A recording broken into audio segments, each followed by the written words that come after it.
Folks, Catherine here. Unfortunately, I can never get a cloudy day when I want one. And there's a cat. Hello, cat. It's the Monday the 26th of September, the one-off public holiday. About 9 AM, and there's a bit of cloud in the sky, so I'm trying to do this video. We're standing here at the corner of the backyard, the south-west corner, which is standing on the doorstep, back doorstep. So it's roughly 4 metres east to west and roughly 8 metres north to south.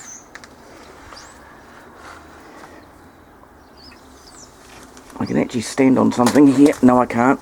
It's an old chair. Perhaps it will barely take the weight of half of one's backside. Better not stand on it. So, unfortunately the sun is just poking up and I'd rather it didn't. Just move away from the door a little bit. So there's a cabbage tree that I really liked when it was little, and I don't like it so much now. It's a thing with cabbage trees, they bifurcate, they split into two every time they put out a flower stalk. And I kept it as a single stem up until it was the height that I could reach, which was sort of standing on the roof near the guttering, and picking off, extra little green growths until it just kept a single stem. Trying to get a bit of a palm tree look to it in a way, which it's sort of done to an extent. That was just as big as a wee flaxbush when I first moved in. Next to it, you can see the fronds just poking above the top of the roof there, is a Washingtonia robusta, the Mexican cotton palm. It's actually the standout success of this garden. They do have strong roots. And down there is the a somewhat similar looking palm, but it doesn't have spines. That's the Trachycarpus fortunei, the Chinese windmill palm. That will tolerate cold to negative 18 degrees. And that is of course why it's there, because there's the outside unit for the heat pump. So whenever it's used in winter, of course, it blasts out extra cold air. It's still not negative 18, so that's why that is. I'll happily be there. But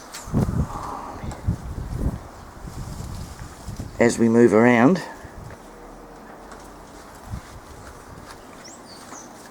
I wouldn't mind cutting down the cabbage tree, but there's so much stuff in the garden. I've got enough room to walk through.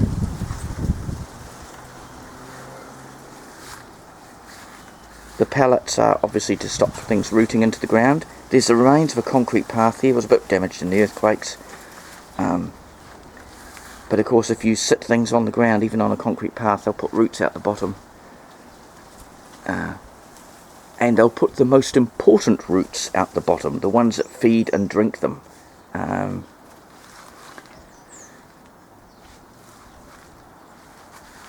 So there's the cotton palm, which I was probably just about at the stage now of starting to make a trunk. And although I don't feed and water it directly, not nowadays, it gets whatever spills from surrounding plants that are well watered. And yeah, and if you can just see it, there's a little lattice fence between me and the neighbours. It's visible more sometimes than others. Perhaps a better view there. This Trachycarpus fortunei in the light green tub, 42 litre tub, that was actually buried under that, it sat in between the Washingtonia and the cabbage tree, and the effect of being in shade, it has made its leaf stalks over 2 metres long, and put the fronds at the very tip. So I could tell it was crying out for needing greater light. It's just grown slowly, that's the problem. It was pretty much the same size as that cabbage tree when it was put there. Sorry, I'll reword that. That Trachycarpus fortunei in the light green plastic tub, it was pretty much, I think you might just see the auto iris is just going to help us out a little bit. Can you see that black 200 litre food safe barrel there? Where that used to sit, or where that's sitting now, that green tub used to sit. But this Washingtonian robusta Mexican cotton palm, it simply grew so fast. When I put that in the ground, it was not very happy at all. It had the centre spike and 2 pretty ratty looking fronds. It really didn't like being in a tub, even a fairly big plastic tub. And I planted it in the ground, and it has just gone bananas ever since, right from the very first year. But obviously there's lots of stuff gets watered around here, and it gets the water and fertiliser runoff. That's my sort of full sun table, though it had some other stuff on it. They sort of grew enough to be shading themselves out. So someone in Auckland very kindly sent me a whole package of little Trachycarpus fortunei, Chinese windmill palms, for free, thankfully. Obviously they look like about 2 blades of grass. I'll just zoom in so you get a better view. And I potted them up, and in those 4 or 5 inch pots, I put 4 in a pot. And there's a few others. I had some smaller pots, I put 3 in a pot. I don't really intend to separate them at this stage, even though they'll crowd each other out a bit. I guess by the time they need to be potted on, I could half or quarter the pots, which would give them some root disturbance for sure. They wouldn't be happy. Or I could just, when needed, another several years' time, pop them up into bigger pots, and they'll sort of be growing together, a little bit like a suckering palm look, even though they're a single trunk palm. But I got in a lot at one time, so that's how I potted them up. But yeah, I can easily enough just half the pots, just cut them half. Later on, knock them out of the pot and cut them in half. Again, it has to be on a pallet, plastic pallets.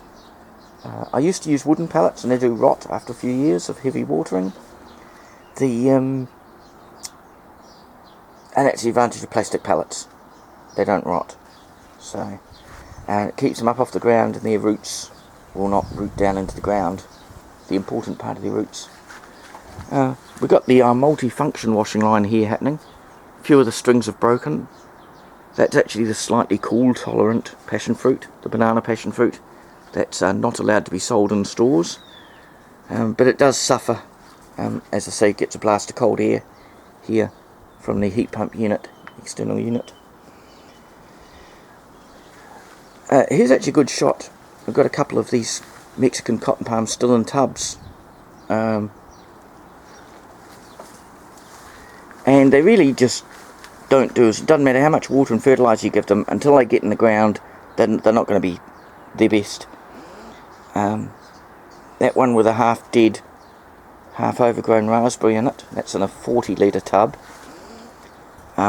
Its companion next to it was a tiny bit bigger, and it was also in a 40 litre tub, or a 50 litre tub, and it's now in a 100 litre tub. So it is looking better. It's probably improved a little bit. Oh, is it? Oh, I don't know. But yeah, it was a bigger one anyway, and I put that in the 100 litre tub. But until it gets in the ground, they won't really enter kick-ass mode. But nice to see spring here. Got a bunch of cacti up against the wall there. I think they're actually getting too much sun. It's I put them there to get as much of the sun's warmth as possible. What a lot of people don't realise is a lot of cacti come from semi-shaded places. They're not growing in open desert. They're in a scruffy native bush of mesquite, which is America's thorny version of the wattle. And yeah, I think that's why they're bleached yellow. They've had plenty of water, they've had plenty of nutrients over the time, and I think so. I'm going to try this time when I can find a place to put them, moving them to somewhere that gets more shade. They're just all bits grown off of bits that were given to me after the earthquake anyway. So a neighbour gave me a pot with 2 cactus in it, and when they got too big, I just keep cutting bits off. We're now at the south-east corner of the garden, although I can't back up by about 2 metres because there's so many plants. Just to give you another view of that, the head on the cabbage tree, oh no, not the word's gone. Cordyline australis from memory, isn't it? It's the coldest tolerant of the cordylines. Of course, Hawaii's got the colourful ones that are tropical. Yeah, so there it is.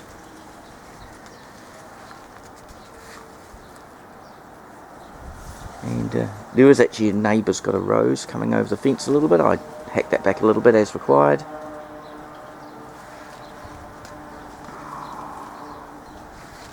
Alright folks, the wind's darn cold today, so I think I'm going to go back inside. Cheerio.